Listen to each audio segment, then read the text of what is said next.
Order the 937th meeting of the Directors of MSAD 27. Roll call. Christine Rioux. Here. Shannon Lugden. Here. Katie Levasseur. Here. David Susi. Yep. Tanya was in. Here. Toby Chandro. Here. Rory Collins. Here. And our student reps are not here Yeah. tonight. That's right. All right, board officers.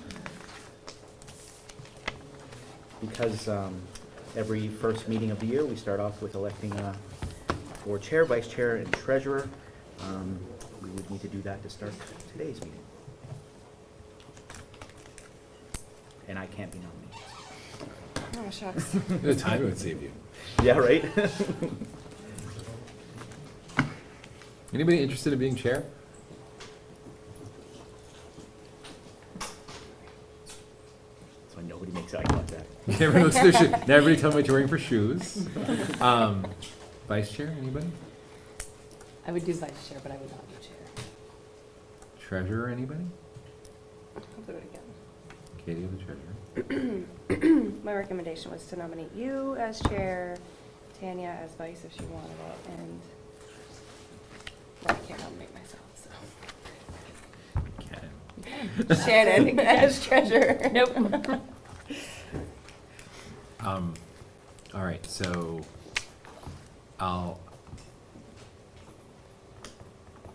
Can I second Katie's nomination for board chair?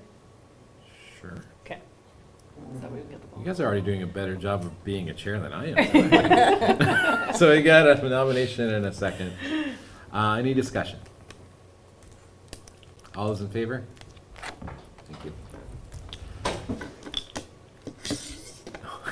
You got it all set up. So we had a volunteer and a nomination. You can take the nomination. You can take the nomination if Okay, so Tanya's we have a nomination. willing. That's me. Okay. Can I get a second? I'll second. A second from Shannon. All those in favor? Unanimous. Did you have a question, Lucy? First was Kate. Yes. And second. Shannon. And then I'll nominate Katie as treasurer. And I'll second. Tanya seconds. Any discussion? Seeing none, all those in favor? It's unanimous.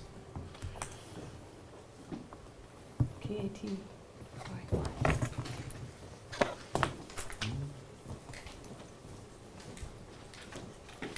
You go. Vice chair. Well, thank you.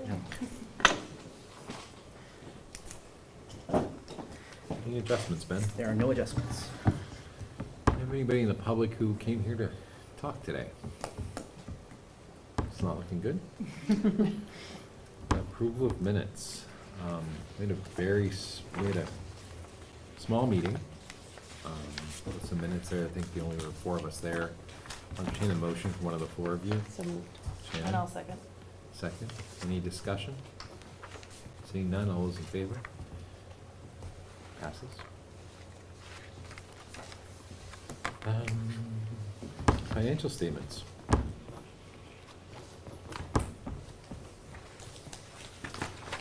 guess we'll start with any questions, any discussions on financial statements?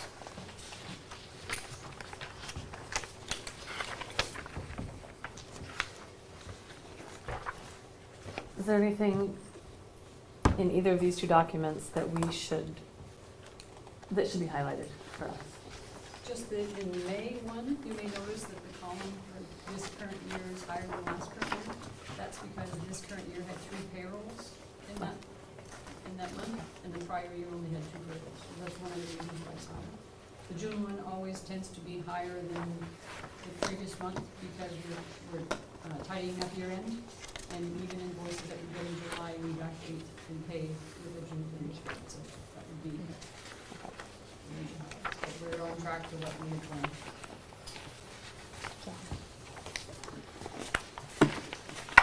I'll make a motion to approve the May and June financial statements. And I can second that motion. Tanya seconds. Any further discussion? Seeing none, all those in favor? It's unanimous. I don't know. Generalized anxiety disorder, because that's what we call it. It's the first time I ever see that. Yeah, it's new to me too. All right. And yes. So, we have a presentation. We do. We have our local credentialing committee chairperson, Sadi, and co-chair, Sam. Sam's not here? Sam's running.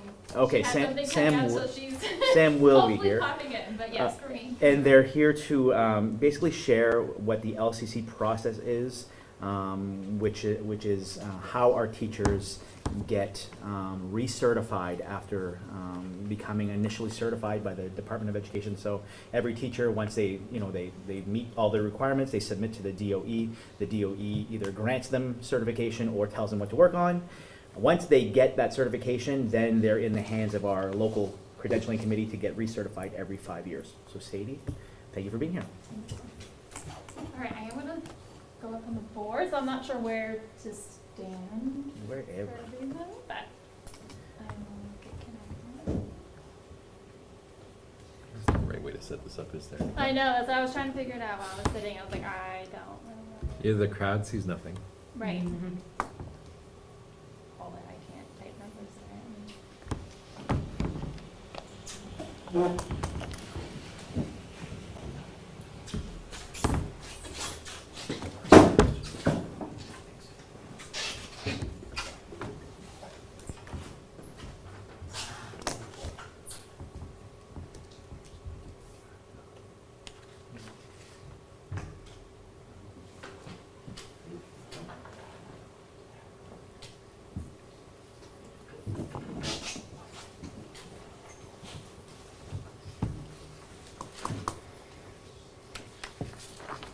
This is your first test, Mitch.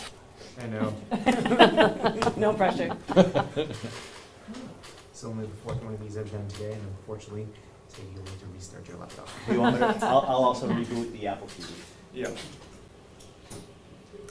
So Mitch, we hired you and the way that you're going to fix everything is We turn it restart. off and Have turn you it turned it on? on? Restart, restart. Yeah. This Is okay. it plugged in? Yes. Any hotline though you call, that's the first thing they ask you. Have you restarted your device? Did you unplug? Did you? Yes, exactly. Is your caps lock on? The second she walked up for the Apple TV, I spent like an hour in Kurt's room today doing the exact same thing, and we had to just restart it to get it to go. I'm like, No. sometimes it is that simple.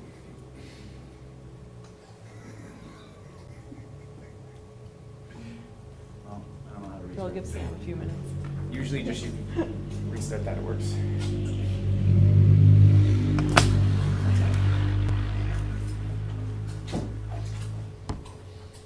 So while Sadie's getting that going, recertification is also required for ed techs under their same system.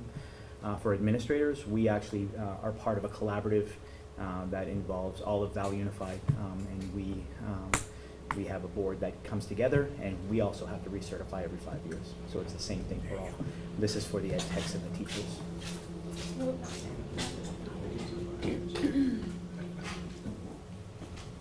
Okay.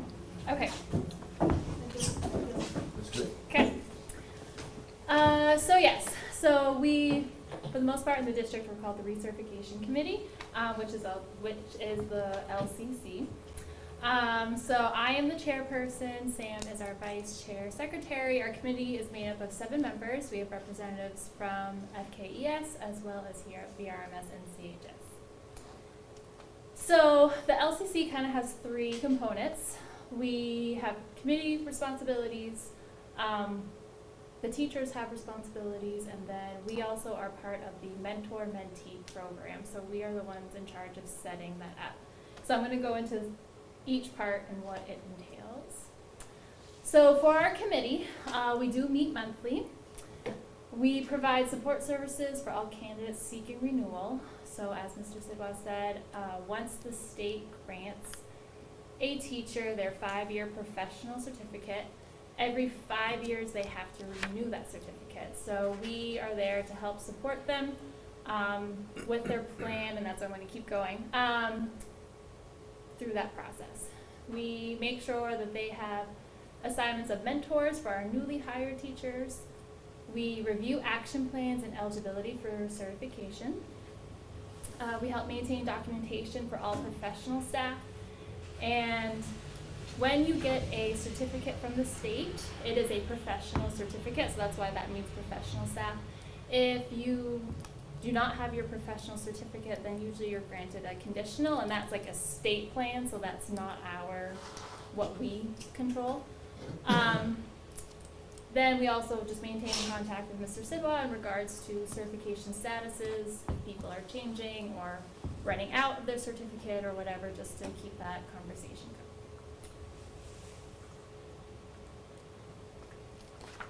So, teachers in the district are responsible to create a professional certification action plan. They need to submit the plan to us in prior approval for the professional development. So every 5 years, teachers have to have 90 hours of professional development. They can choose how to pursue that professional development by making an action plan. So action plans can consist of reading books and taking notes, submitting those to the principal, getting those signed off on. It can be taking a class. Once you get your grade, those credits transfer into us as professional development. Just regular workshops that are provided maybe by the DOE or other groups that put on any type of professional development that we have. So we have to keep track of our 90 hours, compile all that documentation, and make sure that it gets brought to the recertification team. Once you're up for renewal, it is up to the chair and co-chair to go on to the DOE site and let the state know, like, yes, these teachers have done, so we have to approve them for renewal.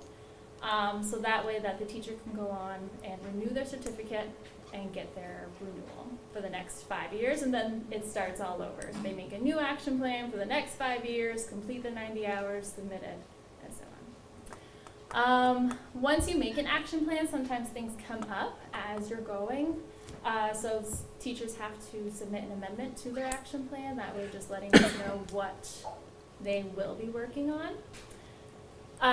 The big thing here is prior approval. So we let all teachers know that if they don't have what they're wanting to do for professional development in their plan, we don't approve it. So sometimes teachers will send us stuff that was not in their plan and we can't accept it. So just keeping track of what is in your plan and your hours, so that way it adds up to 90.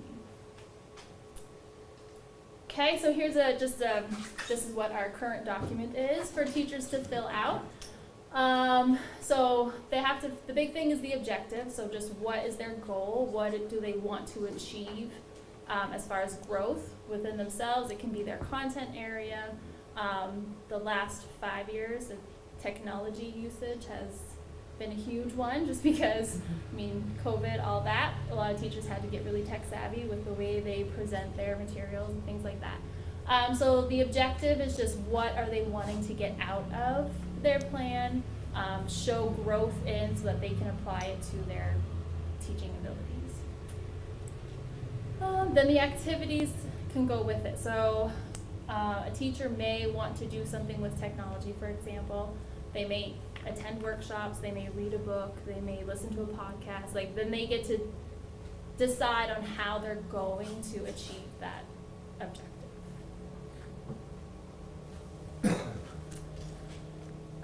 The next part of the recertification team is the mentor-mentee program. So newly hired teachers do get assigned a mentor teacher. Depending on the experience of the teacher that is hired, the mentorship can be from 1 to 3 years depending on what they might need for support services. So someone coming in with a lot of experience from another school might only need 1 year. Someone who is like brand new and has lots of different areas that they're working on might need to get 3 years. So it all depends, and the recertification team and the administration determines what that mentorship can last. So as the mentor-mentee program, mentors and mentees have to meet weekly. We, as a recertification team, have a monthly log and a template of different things that they can discuss and kind of look upon to try to make sure that they have all their bases covered, they don't have any questions. Mentors do have to complete at least 2 yearly observations on their mentees. If the mentor and mentee decide they want more than that, the mentee is like, I'm really struggling with this part, can you come in again? Like, it can be as many times, but they need at least 2. And just any type of support and assistance that the teacher may need. All of that documentation, again, has to be submitted to the recertification team. So we at least have it documented that they are working together, they're supporting each other, and helping grow. And this is just an example of what the monthly log looks like. The possible topics can sometimes be really lengthy just because the differences between the elementary and the high school. Sometimes, we have winter carnival, we have end of semester reporting that looks different than theirs. So it's just a list of possible topics that they may need to address. And that is it. Do you guys have any questions or for me? Good to know. The workshops that you attend, like throughout the school year, can that count towards the 90 hours? If, like today. Like today. Yeah. So today there was no presentation of like new material. Okay. So it would have to be, if sometimes at these workshops, if there is designated time where someone is doing some sort of training, then that trainer has to give the teacher some sort of documentation that they completed, an hour workshop. Like sometimes we have the workshop set up where like we have breakout sessions where there's a bunch of different topics going on. You can choose which one you go to, and then that can count. It depends what. Like today, there was no like learning objective kind of. One rule of thumb that we use, if the PD is something that's required for your job, so every year they have to do an annual FERPA training, an annual sexual harassment. They can't count those because they need those for their job. Yeah. So those are not professional development; they're job requirements. A lot of times if they're signing up for classes, like one of the questions when they're registering for a class, is this part of your recertification plan? So that it flags them that they should ask it to be before they take the course.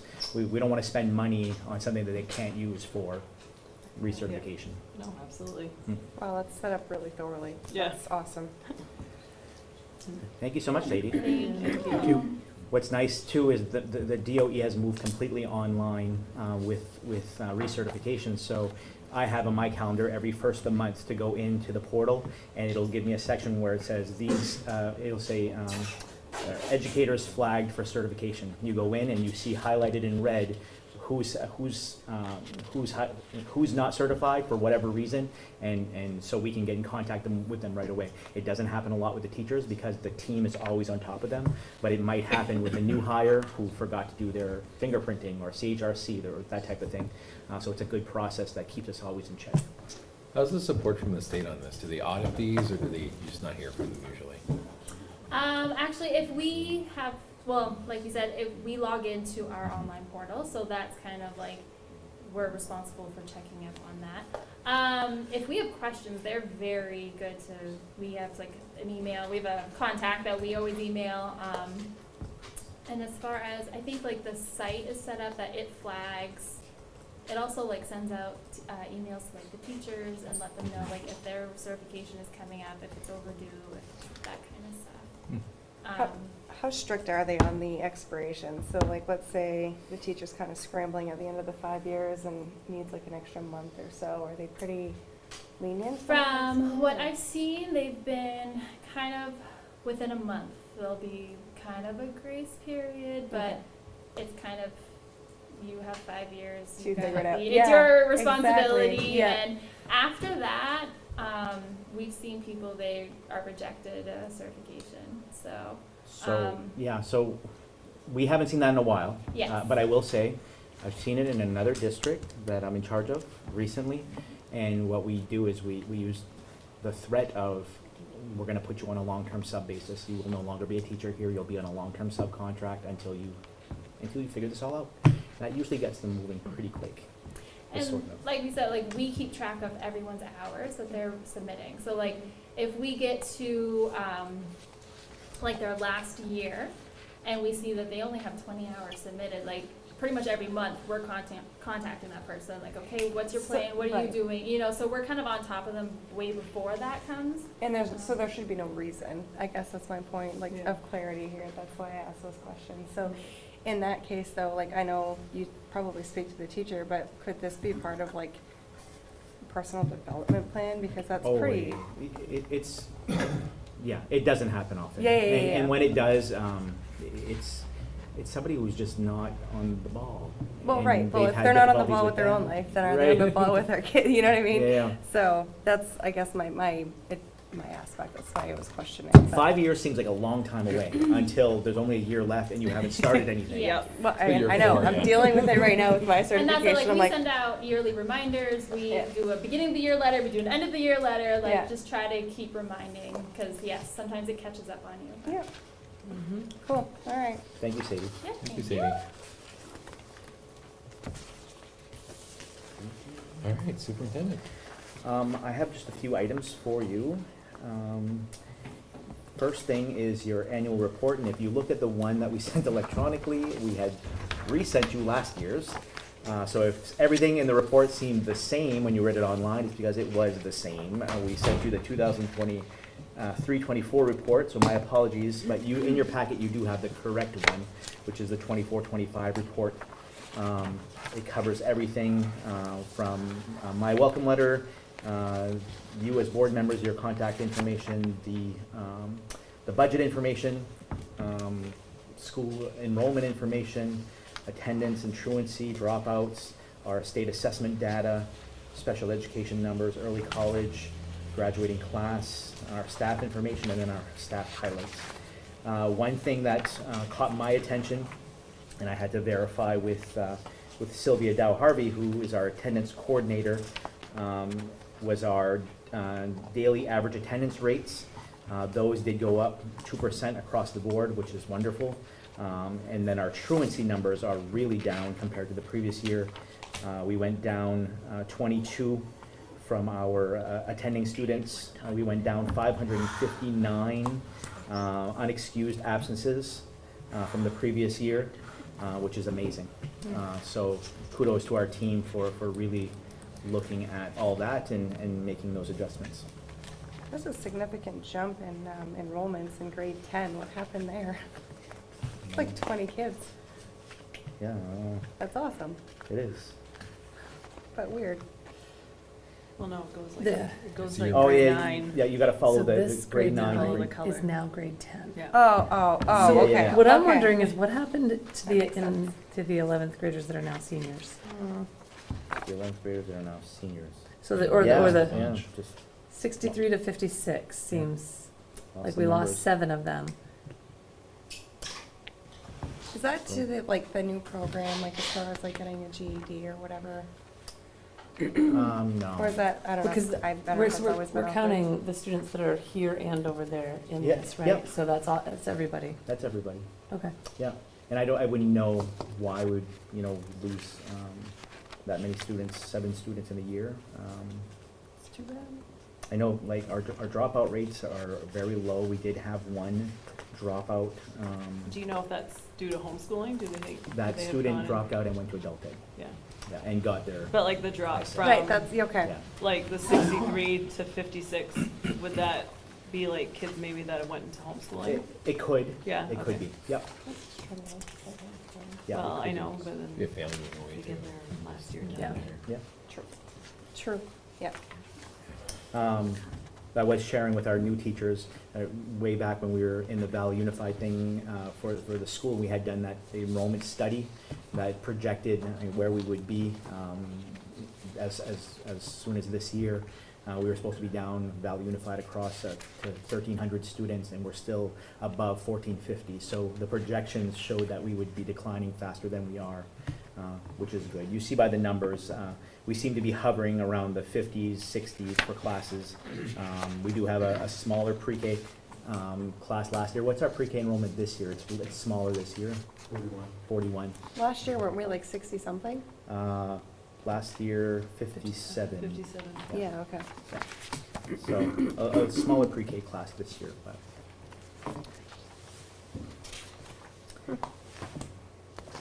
And that's what I have for your annual report. We're gonna publish this on the district website. Mitch, we're gonna put this on the district website. Okay. The second item I have for you is the MSAD 27 PEPG plan. That's the Educator Effectiveness Plan. And some of the conversations that came up in negotiations were reflected in this plan. They were agreed upon by the PEPG committee, which is made up of the majority of teachers. You can see those changes at the bottom of page 10 and 11. At the bottom of page 10, and both of these changes are specific to directed improvement plans. So when a teacher is put on that step 2 plan, they haven't met the goals in that step 1 plan, which is the monitored growth plan. They're still struggling. They get put on this directed plan, which is very intensive. We put some language there about excessive absences. We felt in negotiations, as did the teachers, that teachers who are using all of their days excessively and now asking repeatedly for time without pay is not a good reflection on professionalism. And this excludes somebody with medical conditions and that type of thing. This is not for health emergencies, but somebody wants that extra vacation in May. It's not a school break. I've already used my time. I'm going to request 5 days without pay. This language reflects that these folks can be brought to the board, can be brought for non-renewal. And then at the bottom of page 11, anytime during the learning facilitator's employment at SAD 27, they are placed on more than 2 directed improvement plans, they can be brought for non-renewal. And we talked about that 3 strikes you're out policy. And so that lives in their document now. Awesome.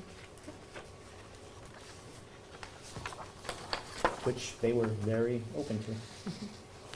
Because there was no resistance there at all. I think they recognize when it's hard to work with folks who are struggling, and they gotta make sure they get the help they need. If not, move them along. Well, it kind of reflects on everyone. If someone's not doing their part. We're seeing more. So, just so you know, with the EPL law, back in the day, 5-6 years ago, every teacher had 12 sick days and 2 personal days. Is that what it is? 12 and 2? I think so, Yeah. 12 sick days, 2 personal days. And you have a 182 workday calendar. So you work half the year, you get all those vacations off, all the holidays off. You have your 2 personal days and your 12 sick days. Now with the EPL law, you essentially have 5 personal days, right? 40 hours of EPL, it comes out to 5 personal days. That's opened a big can of worms. We have folks, luckily not a lot, but we've had growing instances throughout Valley Unified and from my colleagues when we speak at superintendent's meetings. Folks are exhausting those 5 days and their sick days, and they are requesting leave without pay on a regular basis. Luckily for us, our professionals are not doing that on a large scale, but it is disruptive to the flow of school. And we definitely have to address it as they're coming. So one challenge that we face today is that EPL time and that excessive use of time off. The other two things that I had for you are we had our Valley Unified Administrator Retreat. We had that on August 5th. It's the third or fourth year in a row we meet at the Lakeview, and we just have a full slate of things that we talk about and discuss between the three units, and then in the afternoons we break out by district. For this district, we broke out and we worked on our strategic plan to identify and be able to show to you, hopefully next meeting, where we've met things so far and where we're going this year, specific to the strategic plan. And then we also had our Val Unified New Teacher Pre-Employment Orientation. We had that at the Tech Center. It was actually a 2-day. We split it in 2 days this year because one day was a bit overwhelming, and the mornings were heavy and the afternoons were very light. We got to do a lot with our new folks that just came in. So that's what I have for you under Superintendent. You also have your administrator reports from Mr. Doucette, Mr. Neto, Ms. Kelly, and Mr. Ricky Labby, and they are here if you have questions for them about their reports. I had seen that you had put a post out, I think on the Fort Kent Elementary Facebook page, like looking for community or parent volunteers to be part of like the PBIS. Oh, that would be Mr. Anderson and Mr. Neto. Did we get a good response rate on that, or? I didn't hear the question, sorry. No, it's okay. The PBS, like you were looking for like community or parent involvement on whatever PBIS committee. Did you get a lot of responses on that? I wasn't told of any. It goes through our PBIS email, and Iris is the one that usually monitors that email. Sure, okay. And I met with her this afternoon. She hadn't said anything to me. So Oh, that's unfortunate. not Okay. super I hopeful. was curious, yeah. It's a good idea. What exactly are you looking for in those volunteers? I didn't see the post. We're just looking for parent volunteers or community member volunteers that'll come in bi-weekly and meet with our PBIS team, be a part of our team to kind of go over what we're doing and get outside feedback as well. Geez, that'd be a great thing for a school board member to do. Well, I was wondering. I had done it for a little bit when they first started, but just the timing was, I couldn't leave daycare. That's the hardest part. Yeah. Bi-weekly? Yeah. It's bi-weekly, and it's usually we usually start at 3 till 4, so the time of day makes it difficult for a lot of parents.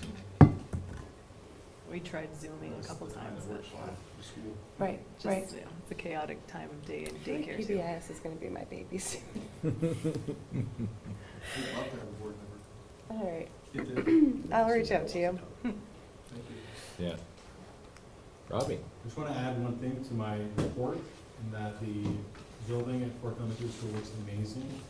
The people that have worked there all summer have done a fantastic job.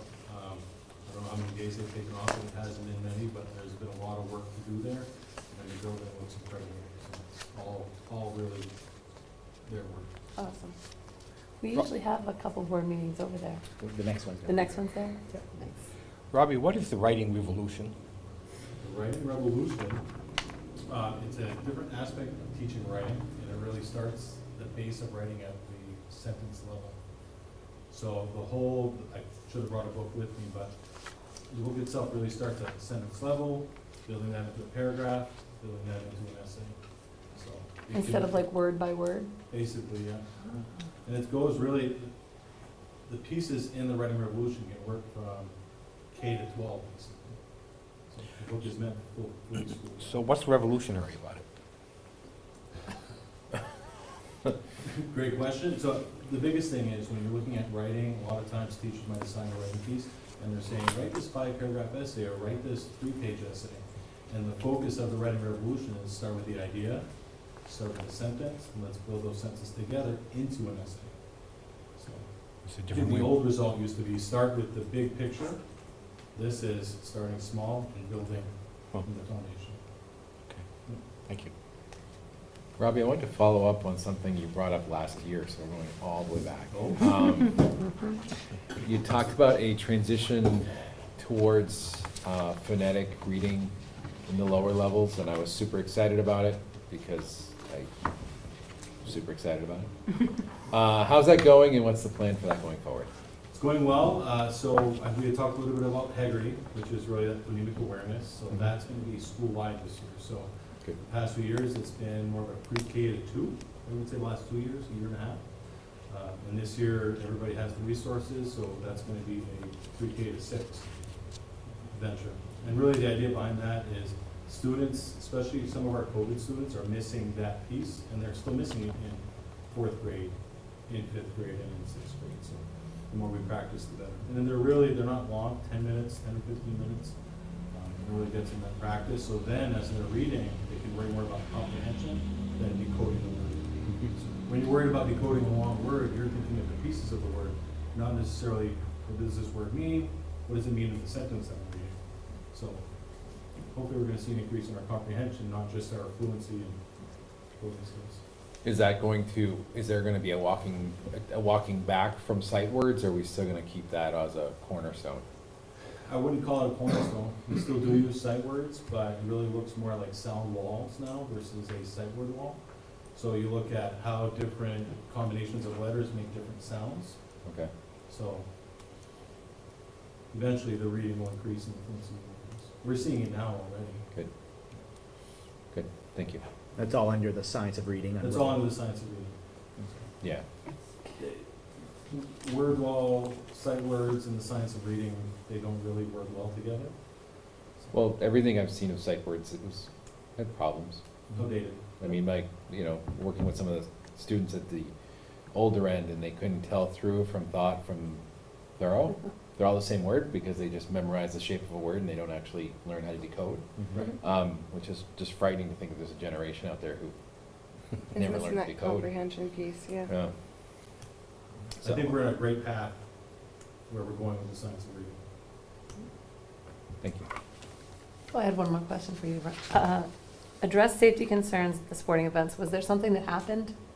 Did something happen that I completely missed as far as a safety issue, or just we're being really So let's say you had proactive? rec basketball, and we had nowhere for our new tables, our grade, but we had nowhere to put them. So Okay, we do so a the rec lunch basketball tables game. are directly related to the sporting event? Yeah. Okay, So they were basically walking the halls. I thought it was something outside. I thought something had happened outside. Okay, thanks, Robbie. One more question, Mr. Neto. Just kidding. On the spot. Good catch on that, Shannon. That really could have gone either way. Well, I was trying to think, did something happen outside and I just totally missed it? Like, what are we worried about? Well, commas can be tricky. Can go either way. Jill, how are things looking this year from your perspective? We lost some of our students recently, and we have kids still registering, so we're still trying to get students in. And we are missing a couple of techs. It's tight, it's really tight. We had a family move in right now that have high needs. We could use some people applying for positions, and it'd be nice to see more substitutes, more applicants. Yeah. But, past few years, really since COVID, I feel like it's been out. Yeah. Well, thank you. We have a big crew. We've had 25 new students register this summer. Wow. Which is a huge number. That is a huge number. It's like half a class. Yeah. Yeah. Fantastic. Pretty well spread out to the different grades. Mr. Doucette, how are you adjusting? Good. Got the first day out of the way here with the staff, but it went well. We've been getting an influx of new students as well. We had like 7 in one day this week, or last week. We're getting a lot of calls in the guidance department from parents and trying to get some information from other schools and get all that underway. And a lot of them do have special needs, so we need to have some IEPs and get things underway before school starts. But been a wonderful team. Everyone's doing their part, and we're getting it done one day at a time. And looking forward to the year here. Is that normal to have that many new students over the summer? I mean, you're talking between the It's- 25 and the it's a- 7? It's a bump up. And, What's not normal is that the timing, right? Usually you get, Yeah. you get sporadic through the Right. summer, but it's like everyone's waiting to the last minute. Like, we're not sure if we're gonna move until like August 15th. Yeah, we're moving. Okay. School starts Just tomorrow. waiting for the interest rates to drop. So I take it as, our school district has a good reputation that people actually want to come here, and some of them are even from local schools and, in the valley, so, it's not a bad thing to increase our numbers. It gets tough though when there's a lot of the more special needs ones, because we are a little tight on resources, but hopefully we'll bounce back from that. How's it looking, Ben, for our superintendent's agreements? They're across the valley, they're down quite a bit this year. For us specifically, Or what? So, we have this ability to take on, like, say there was a parent who worked at Cary Medical Center every Right. morning, Mhm. and they wanted their kid to go to Caribou, the school in Caribou. We can have a superintendent agreement to have that, allow that kid to go. It's a little more complicated in Valley Unified because we have one superintendent, so there's a little mixing and matching that goes on there, and I'm always kind of curious to see. Maine claims that they're not a school choice state, but they have this thing called superintendents that allow them to have school choice. And if you deny them, the DOE will overturn your denial and grant them. So Maine is a school choice state. One caveat with that is that we will not send a bus to Frenchville or Madawaska to go pick up a student there. You have to live with, you can only bus within the range. We have 11 outgoing superintendent's agreements this year, 2 to Madawaska, 9 to SAD 33. The majority of those are children of staff members who work there. Okay. And we have 7 incoming from SAD 33, 9 from Madawaska. That's the state of our superintendent's agreements. Across Valley Unified, we're at 48 this year. Last year at this time, we were at 81. 48 what? 48 total superintendent's agreements. Unless you're Both at in and 81. out? Yep. Okay. So we're down quite a bit. Okay, cool, thank you. You're welcome. Any other questions for administrators? Thank you. Thank you, everybody. Items of business. For items of business, we have no retirements, we have no resignations. We do have a transfer on July 8th. We approved the transfer for Michelle Gendreau. She transferred to the Educational Technician 3 B Wing Classroom Literacy vacancy. Prior to that, Michelle was in a one-on-one. So that transfer was approved earlier this summer. Under approved new hires, and these were new hires that I approved with your permission over the summer. The first one was for our school evaluator. Ms. Jill Kelly and their team did interview, I believe, 3 candidates, and they selected Iris Gagne for the position. Iris is now our school evaluator for the district. The next one is for an ed tech one-on-one, and Tracy Boisin was approved after the interviews for that. So Tracy has joined our team as an educational one-on-one, educational technician one-on-one at Fort Kent Elementary School. Our other hire was for a pre-K ed tech at Fort Kent Elementary School, and the recommendation was for Steve Roman, who had some experience with the Circle of Learning, and Steve has been approved for that ed tech 3 pre-K ed tech position. And then finally, the last approval was for our transportation director, head mechanic. There were 3 candidates that were interviewed for that as well, and the team recommended Mr. Ricky Labby, who is here tonight. And Ricky has been doing both the role of transportation director and head custodian since August 1st, and when I visited him today, he still had a smile on his face, but you could tell it's time for him to start doing one job and not two. So Ricky, thank you for being here, and congratulations for that. Yeah, I think we should. Oh, I do have a cook helper. Oh, it's on the next page. And we also have a cook helper, sorry, I missed that I one. want to say how good a job you were doing, given that you weren't looking at anything. Cook helper position, there was a recommendation for, was it Natalie? Natalie Michaud, and I can see that my notes are all messed up. Natalie Michaud, and that's for the 20-hour cook helper position at Fort Kent Community High School, and that was recommended by Miss Melanie Lagasse.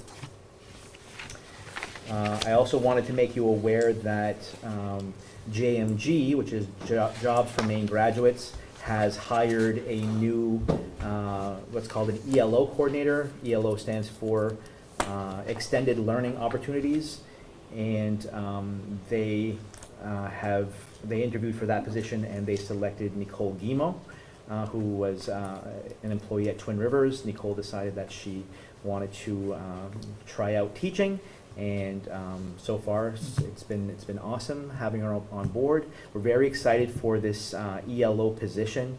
It's a movement that JMG is moving towards, whereas in the past JMG focused solely on internships. Now they're focusing more on getting students in career opportunity learning.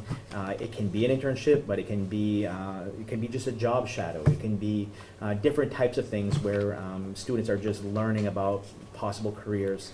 And as we move forward with this, hopefully this will not only be credit bearing, but it'll also be an avenue where students can credit recover rather than simply going to summer school. If they can make a connection through an ELO where they're they're meeting standards on a job site, however that would happen, and working collaboratively with a classroom teacher. We're looking forward to that. I'm going to let Nicole get her self settled in this a little bit before coming to present to the board, but I'd like to have her come present to you and talk about the program and some of the things that she's going to be doing and what we're looking forward to. So I wanted to make you aware of that as well. So those were all of the approvals that were made over the summer, but we do have some recommendations for you for approval tonight, and the first one is for our head custodian. Mr. Kevin Anderson led up the team on this one, and he has a recommendation for you, and you should have that in your packet. There's a recommendation for Mr. Benny Neto. Benny has been with the district for 38 years, and that came out loud and clear in the interview, where his experience as being a custodian here at the building really shined, and that's how the team came to their consensus. So the recommendation is for Mr. Benny Neto, head custodian.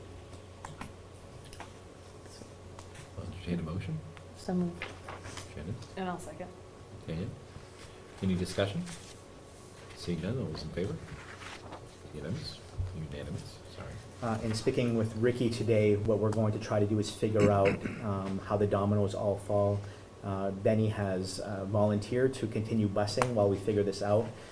But as Ricky knows from doing this position for over a year, you really need to be on site as much as possible. Subbing as a bus or taking over is okay, but a daily run is probably not possible. So we're going to try to fast track here and see who's going to end up taking that run. We're going to offer obviously Benny's position to all of the group and see who wants to transfer, and then we'll try to get the pieces to line up.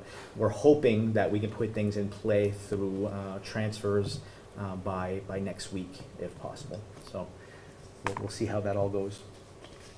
The second recommendation that you have before you is for our central office personnel, the position that you approved to add to central office, and Lucy headed the interviews for that. They interviewed 4 candidates. And their recommendation for SAD 27's office is Caitlin Valancourt. She served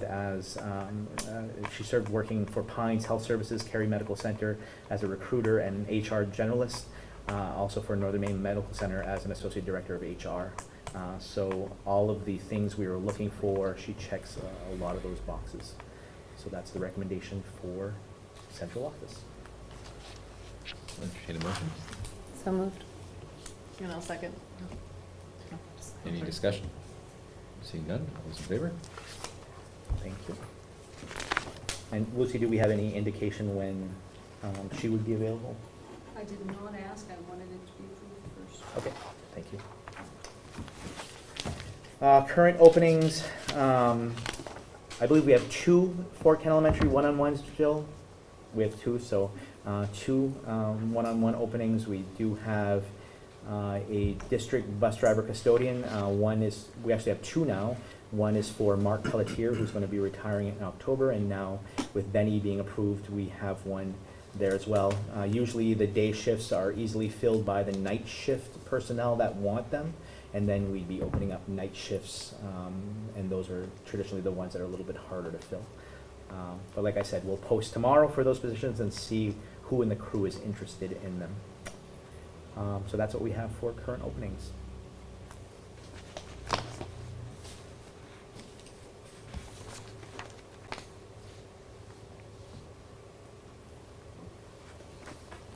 So fall sports coaching You approval? have the fall sports coaching list. The majority of our coaches are returning coaches. We do have a new JV girls soccer coach who's not new to coaching but new in the district. That's our English teacher, Tracy Boucher. We also have the assistant girls soccer, Jessica Jalbert, who's coming into her first year as well. But Jessica has a lot of experience, especially playing as a college athlete. And then we have Natasha Plord, who is the VRMS girls soccer coach in her first season. Is there a reason that some are in all caps and I'm just missing it, or is it just a? Because we're yelling. Okay. Like I was trying to figure out what the difference was, and I don't mean if it was just a. I don't know why that happened, but Okay. There's I love the variety. It's beautiful. There's It's three whimsical. there's 3 people collaborating on this, and between Mr. Nichols, Mr. Chenard, and myself, and between the 3 of us, one of us might be yelling and the Okay. other might not. So. Okay, so I'm not missing anything. No. Perfect. No, it's not. It does not signify anything. Okay. Good catch, though. Okay. I kept looking at it going, what am I missing? I would make a motion to approve the coaches for fall 2024. Thank you. Second. Thank you. Any discussion? Seeing none, all those in favor? Now, standing committees. So the only thing remaining is our outstanding committees. We do have our slate of officers now. I'll quickly go through. Obviously, the ones that were held by Sarah and Kelly would need to be filled. But this is also a good time to trade and bargain with ones that you might have if you so choose. So Finance Committee, that's, obviously if we are getting into some kind of budget crunch and we need to make some decisions during the school year prior to budget year, we bring this committee together. Right now, Shannon and Katie serve on that committee. Do one of you want to stay, want to give it up, you want to? I'm fine. I'm good there. Facilities Committee, along the same lines, if we have a boiler that goes down next week, we don't have it budgeted, we bring this committee together and talk about how we're going to move forward. Tanya's on that one, and we would need a second representative. I wouldn't mind moving from vocational advisory to that. It would be next door instead of going to Frenchville. Is there anybody who has interest in vocational advisory? That's, we meet 5 times a year, and that's essentially to, by statute, a tech center has to have a committee that meets that many times a year for the director to update and make some decisions on some things. That summarize it? Yeah. Yeah. And I don't know, looking around the table, my schedule is pretty flexible, so go, because it's like a 4 o'clock meeting usually. Yeah. And Kevin does provide a Zoom option Yeah. as well. I've zoomed in a few times.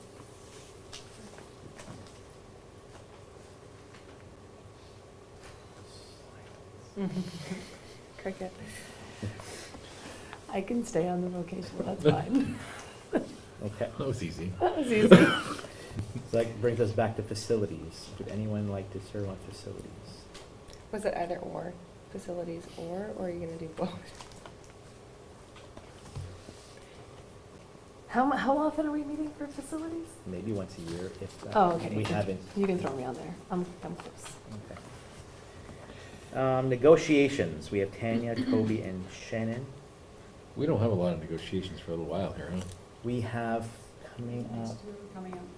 we have Bus drivers. bus drivers. I think there's another one. Maybe just bus drivers. Yeah. Teachers are done, ed techs are Techs are done, done. hooks are done, secretaries. Secretaries and bus drivers are the ones coming up. If someone wants my position, it's been hard for me to get to those meetings, and I feel really bad for not being able to make some, so. If someone really, really wants it, they can have my spot. I will remind that the chairman can appoint. I can. I think we put 3 on the committee because we fully expected people to not be able to make it. It's a tough one to go to because Yes. it tends to be in the middle of the day or at 3 o'clock, which if you're not a teacher is the middle of the day. So Is there any expectation that everybody should serve on at least one? it can be good. The dropout prevention, what's that?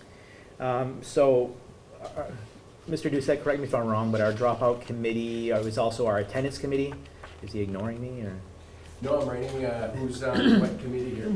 Keep track. Dropout is wrapped together with attendance Yes, committee, and yeah. typically we have an end of the year kind of meeting, right? to summarize? We meet like mid-year, just Okay. to see how things are going and if we need to make any changes or if we need to send letters out home for reminders, you know, so Okay. depends on Couple times the a year. status, I'll- but I'll no do more that. than twice. Okay, so Rory, you Yeah. volunteer for that? Can you make sure that Rory gets invited to, For the attendance? yep? Or maybe it's Mr. Chenard's responsibility You now? guys call it dropout? We call it dropout prevention, but it's also part of the attendance Okay. committee.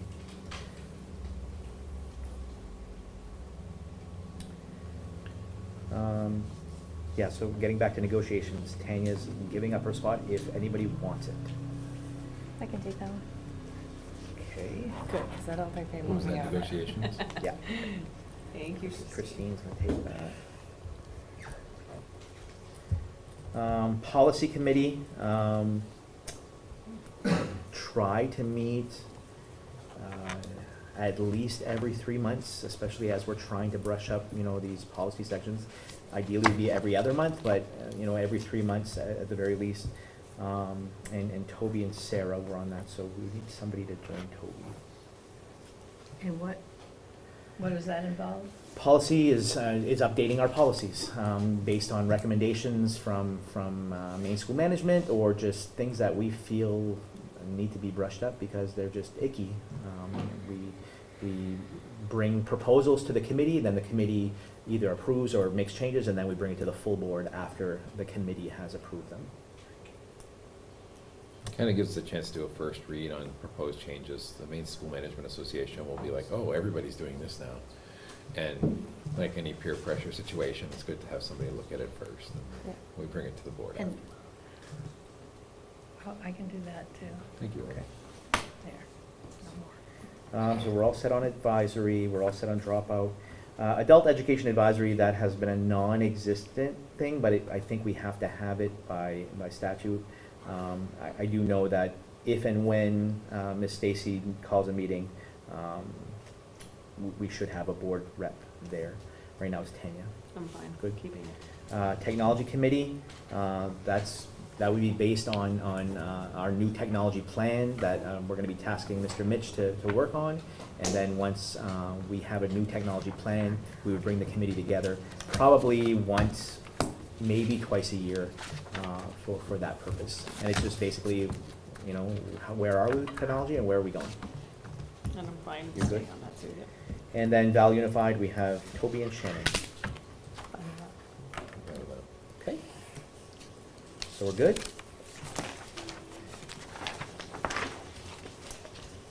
believe that's all I had. All right, if there's nothing else, I'll entertain a motion to adjourn. Thank you. A second? Second. Thank you. Adjourned.